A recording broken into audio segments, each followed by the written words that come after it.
Magandang araw, magandang gabi, magandang umaga sa lahat ng ating mga kababayan, mga OFW.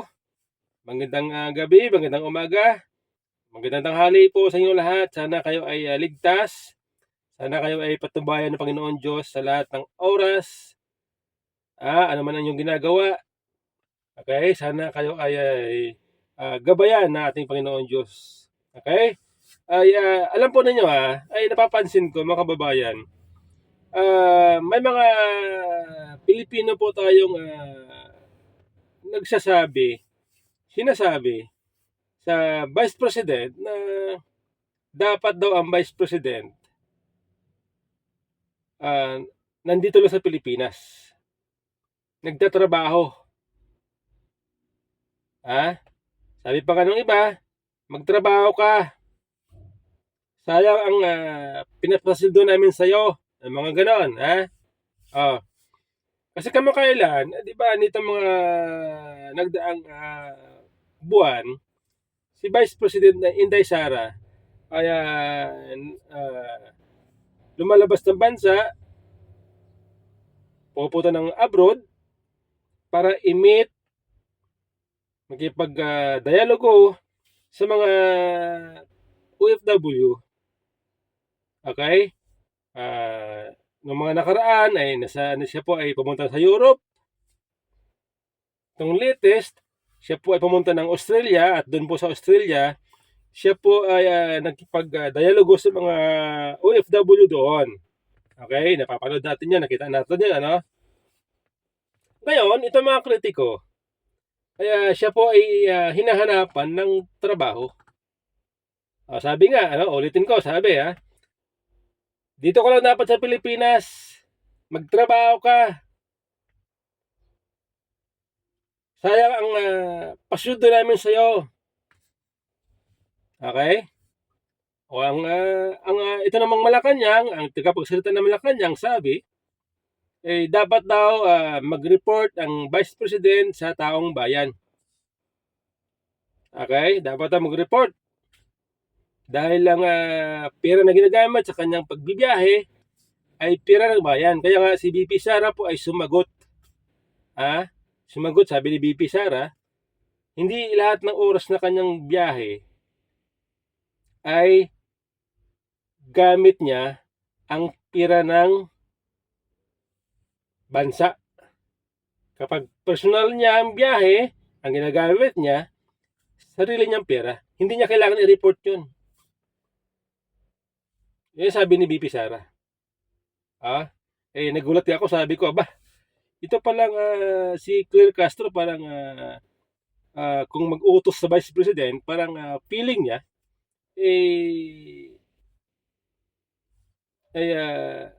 siya ay kuwa.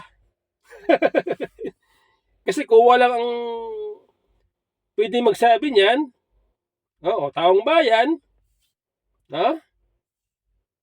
hahanapin yung inyong expenses. Kailangan mo i-report sa kuwa na ito ang inyong ginastos sa iyong mga biyahe. Sabi ko, parang na rin palang kuwa itong si Claire Castro kung magsalita.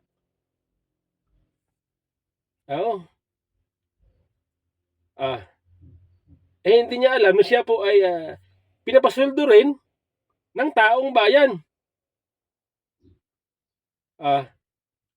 Kung pumuna po itong si Claire Castro, kung siya po ay maghanap ng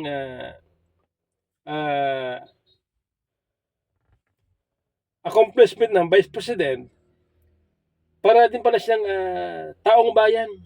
Siya din po ay pinapasahod ng taong bayan.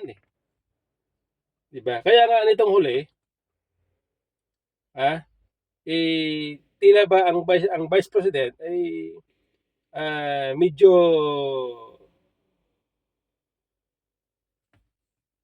naging maanghang ng salita.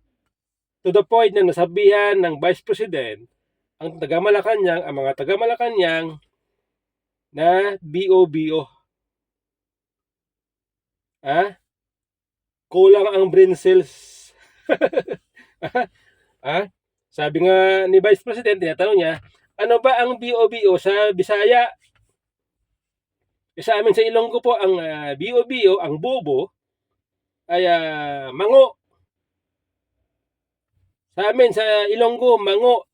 Ah, ang bobo sa amin sa Ilonggo, mango. Kaya nga, pag kami ang nagsalita ng bobo sa Ilonggo, mga mango, ginaya mga taga Malacanang niya ho. Oo. Okay. Ganun po. Kasi nga, hindi po kasi maunawaan ni Claire Castro ang mga sinasabi ni BP Sara, katulad nung yung San Juanico Bridge, na sabi ni BP Sara, hindi po yan tourist spot, sapagkat yan po ay 2.6 kilometer. At ang tourist spot ay yung 164 kilometer na bridge. Yan ang modernization. Yan ang sabi ni BP Sara eh. Ngayon, ano ba yung pinupunto doon ni BP Sara? Modernization. Infrastructure modernization. Ang kanyang pinupunto. Sabi pa ni BP Sara, umutang ka, dapat magpagawa ka. Diba? Yun po ay hamon sa gobyernong Marcos, sa administrasyon Marcos, na gumawa ka ng mga proyekto katulad niyan para magkaroon tayo ng mga modernization, infrastructure. Yun po yun, Madam Claire Castro. Hindi po minamaliit ang San Juanico Bridge. Yun po ang malalim na kahulugan noon. Para kay Atty. Claire Castro, sabi niya, nakakalungkot na ang kapwa Pilipino siya pa yung magda-down ng sariling atin. Naloko na. Mga ganong tipong banat. Pero hindi niya naintindihan.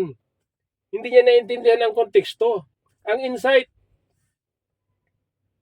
dun sa sinasabi na yun. Ito pa, may sumagot. Yung gobyerno ng Leyte, sabi,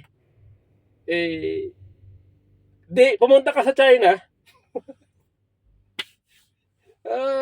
Sabi ko, mga iyakin ko yung sabi ko, hindi nyo inintindi mabuti ang ibig sabihin.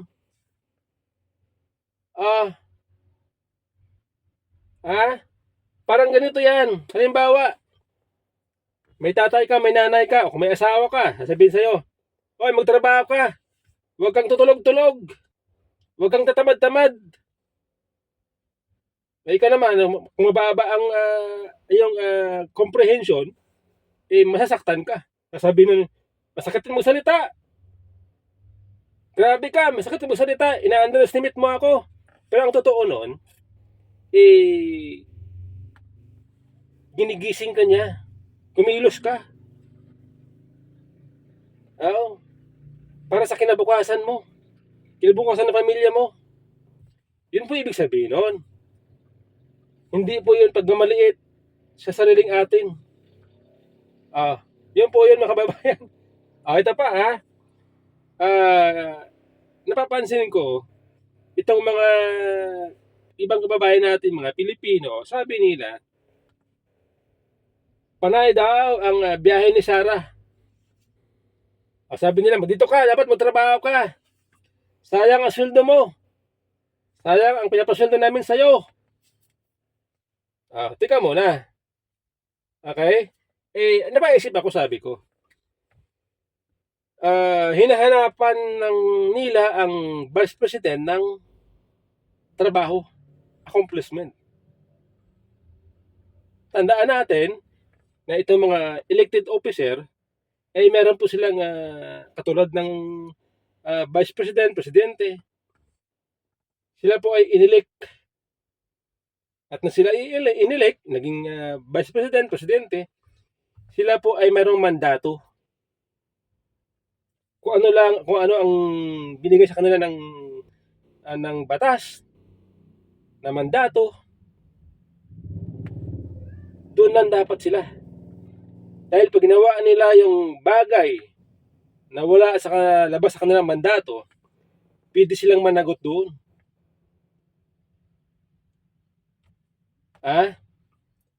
Pwede silang managot sa batas. Ang pinakamasakit, kapag sila ay gumawa ng mga bagay na hindi naman nila trabaho, sasabihin naman ng taong bayan o ng mga kritiko, ng mga netizen, ipal ka. Bakit mo ginagawa yan? Hindi mo yung trabaho. O di ba ganon? Yan po ating napapansin kay Romualdez eh. Kay Martin Romualdez, di po ba? O si Martin Romualdez, pumupunta sa mga kampo ng military. Nagkipagdialogo doon, nangako. Susuportahan daw niya ang modernisasyon ng ating AFP. Dadagdagan ang allowance, 150. Nakita natin, mga matataas na opisyal ng ating armed forces nagipag-courtesy call sa kanya, courtesy call. Hindi niya trabaho yun eh. Hindi niya mandato yun. O ano sabi natin? Ipal siya. Di ba ganon? Kung halimbawa si Vice President, gawin niya rin yun. Ano sasabihin natin? Ipal siya. Hindi niya ginagawa di ba? Kasi nga labas sa kanya mandato. Alam na yun. Katulad nito, sabi, magtrabaho ka. Wala kang nagawa. Tika muna. Alam po ninyo mga kababayan na ako bilang ordinaryong mamamayan, hindi naman tayo abogado, pero tayo po ay nagsisearch, nagbabasa ng batas. Nang sa ganun, alam po natin ang ating sasabihin sa mga katulad nilang mga elected official.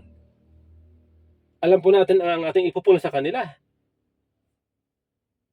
Kasi kung halimbawa, katulad ng Vice President, ito ang kanyang mandato, hindi niya ginawa, doon natin siya hahanapan. Doon natin hahanapin sa kanya itong kanyang mandato na hindi niya ginawa. Pero kung hindi naman niya mandato, ba't natin hahanapin? Di ba? Mali yata yun. Ngayon, ano ba ang mandato ng Vice President? Okay? Ako po nag-search. Bagamat tayo po hindi abogado, kaya pasensya na po kayo. Kung medyo mali po ating, medyo kulang ang ating pagkakaunawa, pagpapaliwanag sa batas. Dahil tayo po aminado na hindi abogado. Kaya, ito paano, para may alam tayo po ay nagsisearch. Ganoon dapat, mga kababayan. Okay? Tulad dito, sabi sa Article 7, Section 3, sa 1987 Philippine Constitution, the Vice President has the same qualification as the President, including being a natural-born citizen, a registered voter, able to read and write, at least 40 years of age. Dapat daw, ang Vice President ay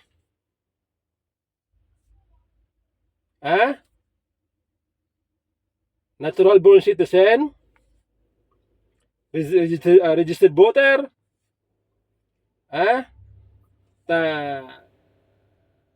nakakapagbasa, nakakapagsulat. Walang requirement kung anong dapat, kung ano ang inyong degree. Basta sinabi, nakakapagbasa, nakakapagsulat. Walang qualification, abogado ka man, o ano ka man, undergraduate ka man, basta sabi dito, marunong ka magbasa at magsulat. Ang bihira ito, no?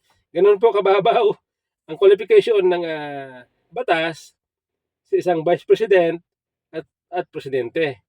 Kaya kahit drop out ka, pwede ka mag-Presidente, pwede ka mag-Vice President. Basta marunong ka magsulat. Okay, ano? Ngayon, sabi dito the Vice President also serve as 6 years term, can be appointed as a member of of cabinet. Ayun. Okay?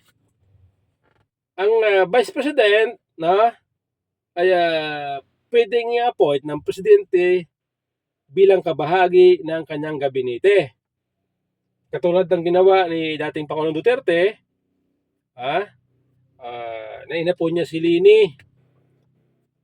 Pero umalis din, no? Katulad ng ginawa dati ni former President Gloria Arroyo, na inappoint niya si Nolo de Castro bilang housing secretary. Okay? Katulad ng ginawa ni Pangulong Marcos nang i-appoint niya si BP Sara bilang Deputy Secretary. Nakalaunan ay nag-resign. Okay, so ganyan po yun. Tama po yun. Ayan po ay nakabase sa batas. Legal po yun. Okay? Ngayon, ito sabi, ito po ang mandato ng Vice President. Sabi dito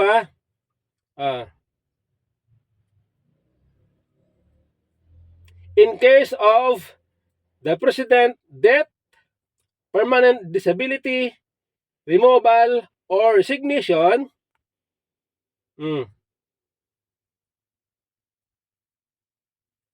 okay?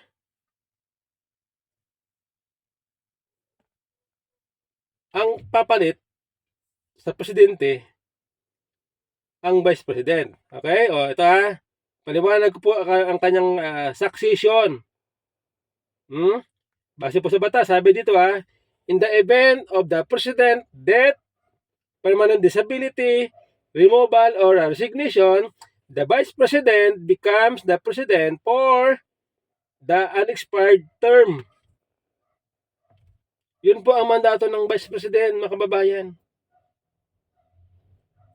Kumbaga, spare tire. Na kapag sumabog yung gulong, meron kang nakalaan na spare tire, pampalit. Ganun po ibig sabihin nun.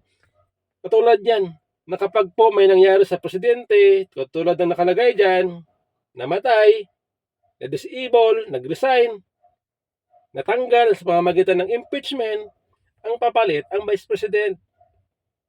Yan po ang kanyang mandato. Ngayon, katulad nito ang Vice President, si Inday Sara, meron po siya mga programa, katulad ng libre sakay, meron siya mga programa na mga libreng burial, meron siyang programa na mga namimigay siya ng mga wheelchair. Okay, katulad ng kanyang pagbiyahe, nagkipag-dialogo sa mga OFW para malaman yung concern, katulad ng binabanggit niya, kaya siya nagbibiyahe, sabi niya, para daw malaman niya kung ano-ano ang mga programa ng mga iba't ibang bansa, pwede daw natin yan i-apply sa ating bansa sa kalaunan. Kung halimbawa sa ibang bansa, maganda ang healthcare, pwede natin kopyahin. Ngayon, sabi niya, ang nakakaalam yan, mga OFW na nagtatrabaho doon. Dahil sila ang beneficiary niya, alam nila. Pwede ngayon kopyahin ng Pilipinas. Yun daw ang purpose ni BP Sara, kaya siya nagbibiyahe. Malinaw. Sinasabi na yan sa kanyang mga talumpati. Okay? Sa harap ng mga OFW, sinasabi na yan. Ito ang purpose. Kailangan natin yan. Pwede natin kopyahin ang pulisiya ng mga ibang bansa. Kaya nga ibang bansa, ang gaganda ng mga kanilang mga healthcare. Ang gaganda ng kanilang mga programa sa edukasyon. Iba-iba. Pwedeng kopyahin ng Pilipinas. Yun po ang purpose ni BP Sara. Dapat nga ginagawa ni PBBM yan bilang presidente. Diba? Maganda po yung mga kababayan, sa totoo lang. Diba? Ngayon, kasi nga itong mga kababayan natin, mga OFW, Pag meron po silang ginagawang pinaplanong pagtitipon-tipon, ini-invite po nila si VP Sara bilang guest para magtalumpati doon. Siyempre, bilang mga Pilipino na sa ibang bansa, inimbitahan ng Vice President, abay karangalan yun. Kaya ang Vice President po pumupunta para pagbigyan itong kahilingan ng mga kababayan natin, OFW, na gustong makita ang Vice President. Di ba? Yun ba mali? Itong mga programa niya, mga libre sakay, libreng buryal, wheelchair, yan po ay initiative ng Vice President. Initiative niya. Gusto niya palawakin ang kanyang serbisyo ng OBP, kaya nga siya humingi ng budget noon sa Congress ng 2 billion plus. Ang problema naman, ang ginawa ng Congress, sa halip na ibigay, binawasan higit sa kalahati, kaya ang binigay 800 million plus na lang. So ngayon, ang kayang serbisyong ibigay noong 800 million, limited siyempre. Tapos hahanapan natin ng accomplishment na malaki. Aba,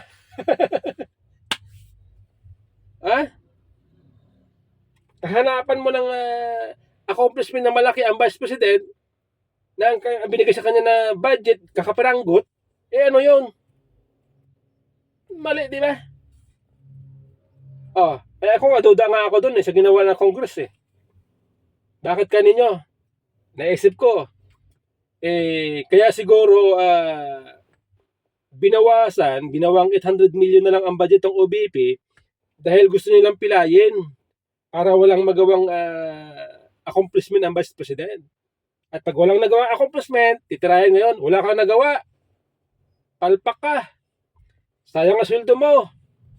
Mga ganun. Ganun ang nakikita ko diba? Ganun po. Alam po niyo mga kababayan mahalaga po na tayo ay magsuri. Huwag tayo banat ng banat na hindi natin alam na lumalabas tuloy tayo ay nagdudunong-dunungan, nagmamarunong. Diba? Mali po yun. Mga kababayan, mali po yun. Mali po yun na hanapan mo yung Vice President na accomplishment na hindi naman niya kasama sa kanyang mandato. Mali po yun. Limited ang budget. Diba? Mali po yun. Tuloy lumalabas. Pinupolitika diba? Pinupolitika ang Vice President. Yan po mga kababayan. Sana naintindihan ninyo ang ating konting explanation. Dahil hindi po tayo abogado, yan po ang ating nakayanan. Ipaliwanag sa mga taong nabanat ng banat, hindi naman nila naintindihan ang kanilang sinasabi. Okay? Yan po.